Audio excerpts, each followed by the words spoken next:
이 영상은 클로바 더빙으로 제작되었습니다.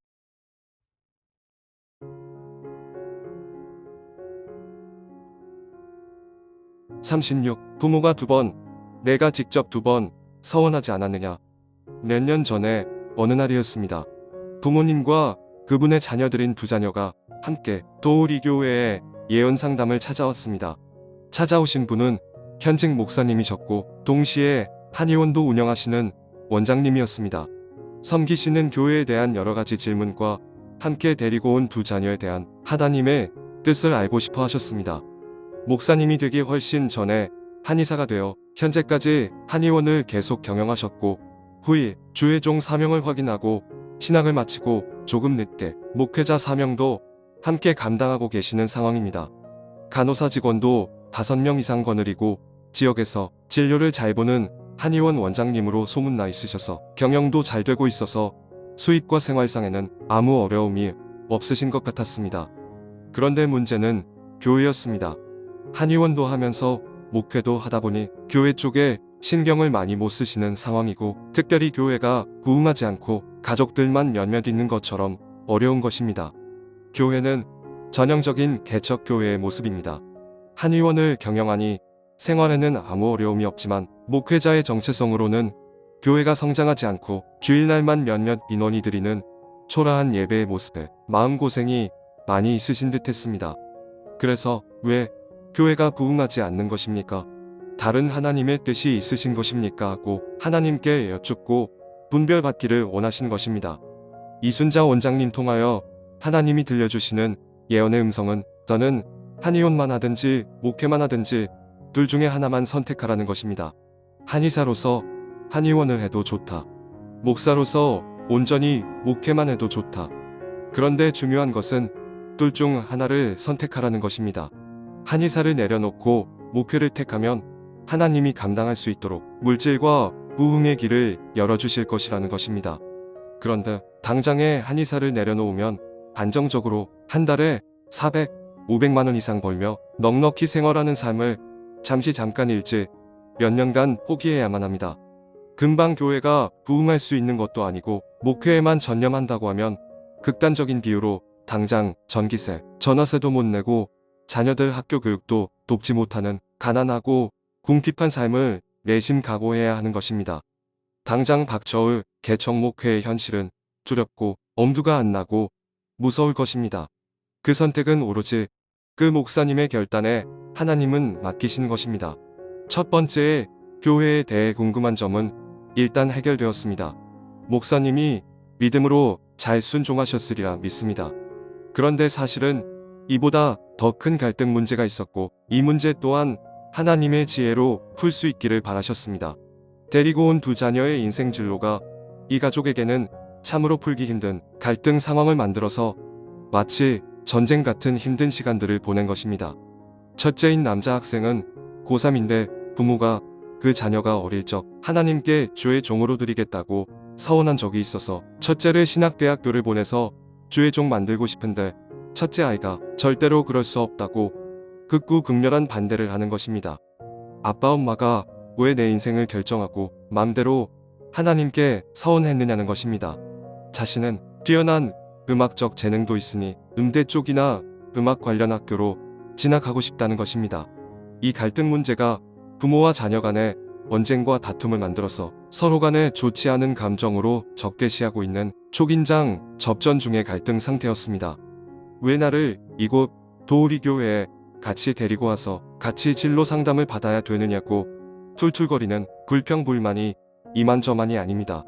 고3인 그 아이에게 원장님이 이렇게 성령님의 음성을 대언하셨습니다. 내 부모가 2번 내게 서원을 했고 너도 내게 내 입으로 직접 2번이나 서원하지 않았느냐. 내가 중학교 때 수련회 가서 눈물 콧물 쏟으며 울며 2손 들고 내게 평생 주의 종으로 내 삶을 드리겠다고 내게 서원하지 않았느냐. 그리고 내가 고등학교 들어가서 또 수련회 때 내게 주의 종의 길을 가겠다고 내 입으로 직접 서원하지 않았느냐. 그리고 연이어서 하시는 성령님의 음성은 내게 음악적 재능을 준 것이 내가 음악대학교 가라고 준 재능이 아니다. 하나님의 종으로 하나님 기뻐하시는 음악사역하라고 준 재능이지 않느냐 하신 것입니다. 방금까지 전형적인 사춘기 청년처럼 툴툴거리며 반항심이 가득했던 그 고3 학생은 입을 다물지 못하고 놀라워하면서 순식간에 순한 양처럼 되었습니다. 그리고는 정말 제가 중학교 때 그리고 고등학교 들어가서 수련회 때 하나님께 서운한 일이 있었음을 시인하는 것입니다. 그 자리에서 내 입으로 하나님께 약속드린 것 분명히 맞고 부모님 뜻대로 신학대학교 가겠습니다 하고 순순히 이야기하는 것입니다. 부모님도 놀라고 그 첫째 자녀 자신도 놀라면서 하나님이 자기가 어릴 적 2번이나 서원했던 이야기를 하나도 잊지 않으시고 지금도 기억하고 계셨다면서 한편 감격하고 흥분하며 신기해하며 놀라움을 금하지 못하는 것입니다. 이렇게 주의 종으로 가지 않겠다고 버티던 첫째 아이는 순순히 순종의 길, 자기가 하나님께 서원한 대로 그 길을 가겠노라고 하는 것입니다. 이제 마지막 문제 상황은 막내이자 둘째인 딸의 문제입니다. 이 아이도 하나님께 주의 종으로 사모로서 그 길을 가게 하겠다고 부모가 서원했었는가 봅니다. 그런데 아직 중학생이니까 어리기도 하지만 아빠 엄마가 한의원 원장님으로는 존경받고 생활에 어려움이 없었지만 10년이 넘는 세월 동안 교인이 가족 몇 사람밖에 없는 전형적인 개척교회의 어려운 형편들을 눈으로 똑똑히 들여다본지라 훗날 개척교회 하면서 그 개척교회 사모의 고달픈 삶을 자기도 엄마처럼 똑같이 반복할 것을 상상하니 절대로 그 길을 안 가고 싶다는 것입니다. 그런 생각을 갖고 있으니 교회 안에서도 열심히 신앙생활 못하고 엄마 아빠에게 오빠가 행동한 것처럼 반항심만 커져서 청개구리처럼 엄마 아빠 말씀 안 듣는 교회 일, 이 핑계 저 핑계 돕지 않는 신앙불량 학생이 된 것입니다. 그런 사모의 길을 절대로 안 갈 거라고 이래저래 엄마 아빠 속썩이는 자녀의 모습을 하고 있었던 것입니다. 이 둘째에게 하나님이 주시는 말씀은 가히 기발한 발상전환이요 위로의 말씀이었습니다. 성령님께서 주시는 말씀은 너는 사모가 고생만 하는 줄 아느냐라는 것입니다. 보통 상식적으로 사모님이 된다는 것, 개척교회하게 되고 물질고생, 마음고생, 사람고생 다 하는 것이 인지상정입니다. 그런데 하나님은 그 아이에게 사모가 고생만 하는 것은 아니다라는 새로운 대안을 제시하신 것입니다. 내가 착실히 믿음의 사람으로 기도가 준비되고 기도의 분량이 쌓이면 너랑 훗날 만나게 될 목사님 될 내 남편 될 사람도 믿음이 준비된 사람 만나고 기도가 준비된 사람 만나고 그리고 이미 그쪽 부모님이 연단이 끝나서 하나님께 복의 복을 한없이 받고 있는 믿음의 유산이 있는 부유한 가정의 남자를 만나면 내가 사모가 돼서 목회할 때에는 고생할 필요가 없다는 것입니다.